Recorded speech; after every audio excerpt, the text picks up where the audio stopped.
So recently I was taking couple of interviews. If you know, right, I have already taken more than 200 plus interviews, right, over the past almost like 9 to 10 years. So one of the important information, right, what I have found is that there are many of you are making the same mistake in the interview, right? It's not technical. I'm not going to discuss about the technical questions, but a behavior related information, right? So I'm going to talk about this, which is mistakes that you are making in your interview, right? I hope you are able to grab a very important points out of this, right? The first point is basically using the false information on your resume. So I was just taking the interview for one of the girl, right? She had some experience, almost like 5 to 6 years experience. She mentioned that she knows about Docker as well as the AWS. When I asked the question, right, basic questions, right, she was not able to give the answer. And I asked her, right, what is the reason that you are not able to give the answer? Even the basics, right? Even if you have read few lines about this, right, then you know about the Docker and the other AWS things. She said, I just copy pasted it from the one of my friends' resume and I was not aware about it, right? So using a false information on resume, trust me, it's a big no-no. Please don't make this mistake. I have seen this multiple times where people are adding the projects as well as they are adding the topics which they have no idea about it. So there is a person who added that he knows about C#,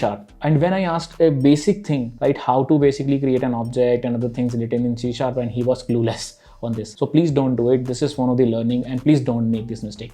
Second important point is not knowing about the company. Guys, I don't know why you are making these kind of mistake where whenever you have applied for a company and you have no clue about the company. I mean, especially for experienced people. Other day, I mean, there is a person, basically I asked, okay, do you know where you have applied on this company? Do you know about it?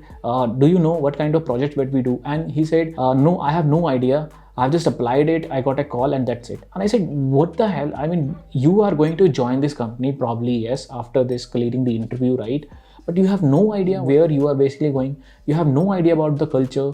See, it only takes 15 to 20 seconds to go to Google and search about the company. Right? If you read 2-3 lines, you know what exactly the company is doing, right? I don't know why you guys are not doing it, right? But trust me, if you are a good person, if you have taken some of the point from this, please don't use the false information and please know about the company where you are applying. Third important point, giving unnecessary information. I'll tell you one important thing. So I was just taking the interview of a freshers, and when I asked him, okay, tell me about yourself, and he was basically telling, sir, my father is a farmer.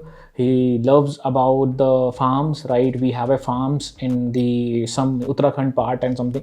I said, what you are talking about, right? I don't need your personal information. Let's be on to the point, right? I mean, unnecessary information is not needed. To the point, have a balanced information which you wanted to provide, and that should be actually be related to the interview that we are basically conducting. I'm conducting because I want to hire, because I want to know if you know the programming language, if you know the concepts, if you know the critical thinking. I will put you into a training, then I will basically want you to add some value in the company, right?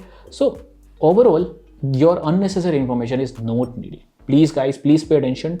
Don't talk about the unnecessary information. Remove it, silent, or you can basically say, okay, to the point answer, which are super important in this case, right? Another point, which is talking negatively about the previous company. This is what I have seen, especially with the experienced person. I asked, okay, this question, which is, why do you want to switch? So I know this company is very good, their culture is very good, right? In my previous company, it's so bad and other things, right? So if you talk about a negative on your previous company, right?